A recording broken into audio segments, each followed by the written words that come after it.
Watching Rebel Studio with Nathan Ball. I'm going to talk about prepping. You know, everybody needs to prep and get ready. We're having an ice age. I think all this stuff in politics is not going to just play out. I think it's all a distraction to keep us from preparing for the coming ice age. We've got an ice age coming. As everybody can see, north is freezing. North part of America is freezing. Everyone's getting snow. They're getting feet and feet of snow. Uh, we all need to prepare. It's going to get cold all the way down into Texas, way down into Texas. We're all going to be freezing. We're all going to have snow. We're cooling off right now. And next winter into spring, I think next year when spring hits, or the year after next year, when spring hits, after this next winter, when spring hits, it's going to stay cold. And it may not warm up until summer. And then it would feel like spring. And in other places, it would feel like early spring. It's just going to be cold and freezing. And during this time, a lot of people up north they're going to die.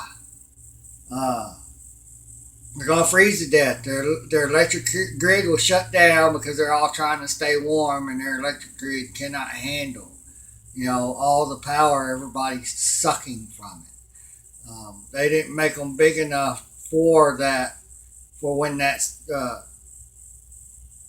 type of weather comes around. I mean, even during the times up north, they still have power outages because they won't make the power companies bigger, to be able to keep pushing the amount of electricity that people need during winter, and then when it comes summer and it'll be cooler, they can shut some of it down because during the spring and summer, people's not going to need, all this electricity to keep their house cool.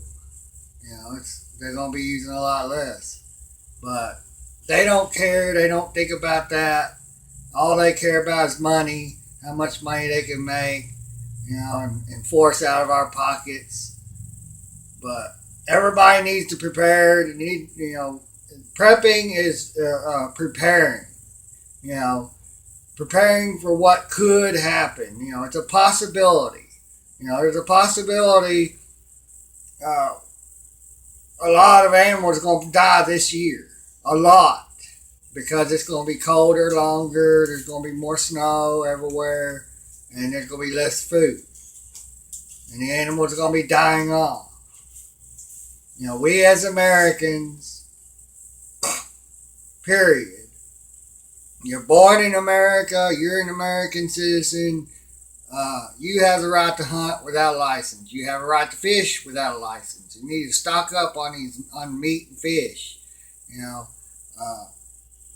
Rabbits, you can get a few baby rabbits, have a few females and one male. But when you have them, you can have the females together, but it's best to have them separated from each other because they can get into fights, and you always have the males separated from the females, because the male will be on them females trying to fuck them, until he keels over of a heart attack or whatever, But yeah, you always keep the males separated from the females, and then when you need babies, you just put the male with the female, and you let the male hit it. You let the male fuck the female. He'll fall off. And then you gotta do that 3 times. It can happen 2 times, but it's best to do it 3 times from what I've heard. Let them hit her 3 times, then you pull them out, and you wait. When you get a nest going, we get a box for them, and you throw some hay in it, and then she'll do what she wants with it. She'll make it her way and use her own hair. When you start seeing hair in the box, you'll know she's pregnant and she's getting ready, to have babies. Because that's what they do to soften the nest and to help keep the babies warm. They yank, hair out of themselves with their teeth, and then pat it down. That's weird, but that's what they do for their babies. They rip their own fur out to protect their babies, keep them warm, keep them, till they get big enough to get out. But yeah, it seems like it's all hard. The only hardest part is growing the food and maintaining that. Also, I mean, it's not too hard. It made me seem like it's a little hard. I haven't tried it. I've been thinking about it recently.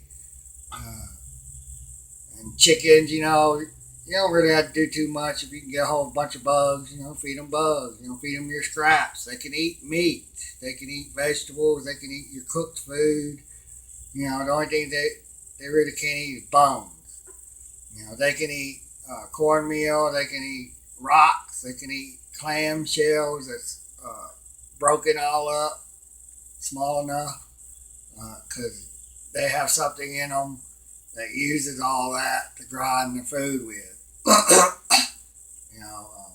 But chickens are kind of easy to maintain, pretty easy. I don't have any chickens, but I've seen it and I've watched videos, and yeah, they seem to be pretty easy to maintain. Just keeping them in your yard. They can jump, they can get up pretty high. They may not can fly, but they can get their wings going and get up just high enough. Get out your yard on a 3-foot fence. 5-foot fence, they wouldn't be able to get out. And you just have, branches or wood put across for them to perch up on. And you can't have them too high off the ground or they can't get to them because they got to be able to get to them. They can only fly up so high because they weigh too much, and their wings aren't made to handle all that weight. But that's just my deal on prepping. Get started, plant some seeds. Just plant a seed, and get some warm water, and when you plant the like lettuce seeds. You can't really plant them about a 1/4 inch under the dirt. They don't need to go that deep at all because they need to grow up, and you got to have them about 1.5 inches, 2 inches from the light, so they don't grow real tall, searching for the light, and it just ruins them. They don't grow right. They have to be short in the beginning, and then they have to start growing leaves. And not growing tall. They have to start growing the leaves, and then once those leaves are growing and they get a pretty good amount, you can remove them from the line. It can take about maybe a month. I'm trying that now, and it does work. It keeps them from just shooting up, and they're starting to grow extra leaves. So it's not too hard. You got to know the basics. How to get plants started. You can do that with most plants. Just stick them under the light, so far, so they won't grow tall real fast at first. They'll grow so tall and then they'll stop and then they'll start bushing out or leafing out more, and then you can remove them from the light after a month because they need to grow up taller. So you lower them from the light or you raise the light, whichever you can do. Whichever you're able to do with how you set it up, or you move it to another light that's set at a different level. You can have different sets of lights for different things. And you use grow lights, plant lights. That's what they call them, plant lights. At the stores on the packages, but they know what you mean when you say grow lights. It don't matter if you say grow lots. No problem with that. It's for growing plants, period. To eat, feed yourself and your family. Potatoes easier to grow, are easy to grow. When you get a bucket, you get a drill bit, all you gotta do is drill a bunch of little holes in it. All the way around, up and down, all the way. And drill some big holes in the sides. And if you want, drill some holes, in the bottom. But the holes in the sides, they'll still drain out, and it'll be fine, and you won't have like a bunch of bugs getting in it underneath. They'll still get it through the bigger holes, but on the sides. But if you don't want a bunch of bugs in them, if you're still growing potatoes close to winter and then it starts freezing and you don't want them roots to freeze, and you want to bring them in the house, you have a lot less chance of bringing a lot of ants and stuff in the house. But if you're able to use if you have a couple of sawhorses, you can use plastic, put it around them, put your plants inside, and put your plastic around it, tape it all up, or staple it to the wood too, and just leave it closed and just water it once a week. You won't have to water it very often, and they'll stay warm. They'll stay good as long as the leaves aren't touching the plastic, because that cold is touching the plastic. And it's right there, on both sides. The cold is, just right there in the plastic. It's not. It gets a little cold on the inside of through the plastic, but not much, because it holds a pretty good amount of heat in there. Sun shining, it'll hold more heat during the day, and then it'll hold the heat during the night. By the time the sun comes up, starts warming it up, and it hasn't gotten too cold to do anything to the plants and hurt them. You can still grow tomatoes or whatever outside. If you want to keep your tomato plants short, so that way you can cover them up with plastic, just top them off. It's not going to kill them to top them off and keep them short.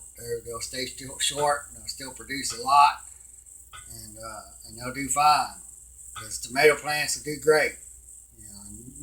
They can kind of stay pretty wet more than potatoes and others, but as long as they're getting drained good, you're using soil and not dirt that clumps up and compacts when it gets all wet and everything.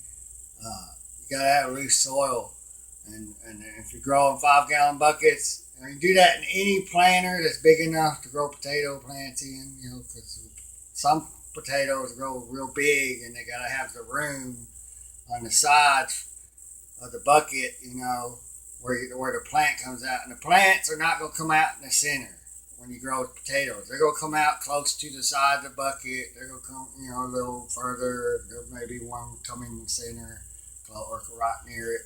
But, them potatoes, they got to have room to grow. And if you're growing big potatoes, you're going to need a big pot, wide, tall pot, to grow big potatoes like sweet potatoes and stuff like that. They got to have room to grow, or they're not going to grow right. They're going to grow funny, and they're going to be small, and they're not all going to be as big as you need them. I got some potatoes growing. I had a potato on top. I had to bury it, because you don't want the potatoes on top to have the sunlight hitting them. If the sun's hitting the potato, it's getting light, it'll turn green, and then the potato is no good. It's poisonous. You just throw it away. But it's growing good, so I'm sure I'm going to have a bunch of potatoes. The red potatoes. I guess there's 2 or 3 different types of red potatoes, but I got one that I get from the grocery store. They're red potatoes. They get pretty good size, about that big, round, and sometimes a little bit bigger, and not. It'd be wider on one side than the other, and but these, it looks like with the one that's growing on top, I'm gonna have some potatoes in this, in these buckets. I got 2 that will be ready. One will be ready soon. The other will be ready 2-3 weeks later. And I believe I'm gonna have a bunch of potatoes this time from just drilling a bunch of eighth inch size holes. You know, they don't have to be huge because you're going to have the potatoes growing. Some may grow to where they'll be right where the holes are, and the light can get to them. So if you're growing them together, most of the time none of the sun's going to hit the potato if it's in the right spot. You're not going to have to worry about it. But it's when the sunlight is right directly on the potato and it just destroys it, it ruins it, turns it into poison. Beets and garlic grow the same way. They grow on the ground. I've never grown beets. I don't really like beets. Tastes too much like dirt, like soil, like the earth. I just don't like the taste of it, the flavor. But yeah, it's easy. Have fun. Take the potatoes you buy from the grocery store and stick them on an egg crate. You got a big square egg crate from a big box of eggs, or just stick them on a rack. You don't want them directly on a flat surface. You want them to where they can aerate under the bottom too. So you want them on a rack, and then you cover them up completely so they're in the dark. And you make sure it's in a cool enough area. You don't want it to get too warm. And then 2 weeks later, check it. You should see some sprouts, little knobs coming out. And just if you got some on the bottom that's coming out, and you can turn it a certain way to where they're not growing down into the bottom, because they're going to grow straight out. When it's dark, they don't know up or down or anything. There's no light to search for. So they're just going to stick out any which way. But I guess my throat's getting dry. I've been talking long enough. But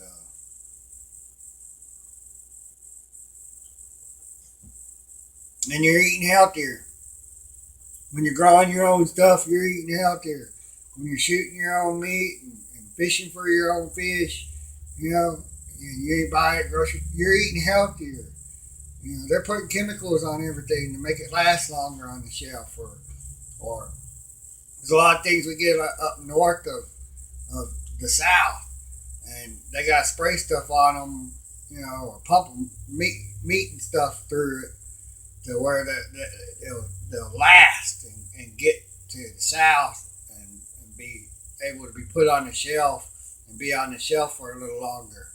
We eat it. It don't cook out. The cooking process does not destroy any of that. It's chemical. It's there. You eat it. It's in you. You digest it. It's in you. And it ain't coming out. The only way to get it out now is to get a hold of chlorella. You can get that at the health store. You can get it at a grocery store that sells supplements. But it's called chlorella. And it'll pull all the metals, if you have fillings, or you think you got just tiny metals in you somehow, it'll pull all that out. It'll pull all the chemicals that you've ingested out, that you drunk beverages and ingested from food.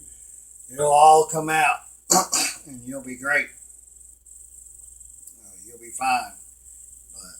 I got off on a whole other deal, but it's part of prepping. Part of prepping is getting yourself healthy too. You got to get yourself healthy. If you're not healthy, you're not going to live through it. You're going to die. Period. No matter how much you've got saved up, that you've bought, that's already been prepared. And you just got sitting there. If you start now, you start eating healthy, grow your own stuff, go kill your own meat. If you don't want to do it, find someone that knows how to do it. Give them, a quarter leg, a hind leg.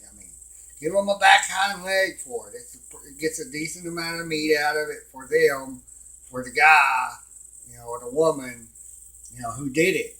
That way, it evens out because they get a big old chunk, and they get a few steaks and they get some or deer jerky. They can make deer jerky out of it. And that's easy to make. You can look that up on YouTube. Find a few that show you how to do jerky. There's 3 different ways you could do it.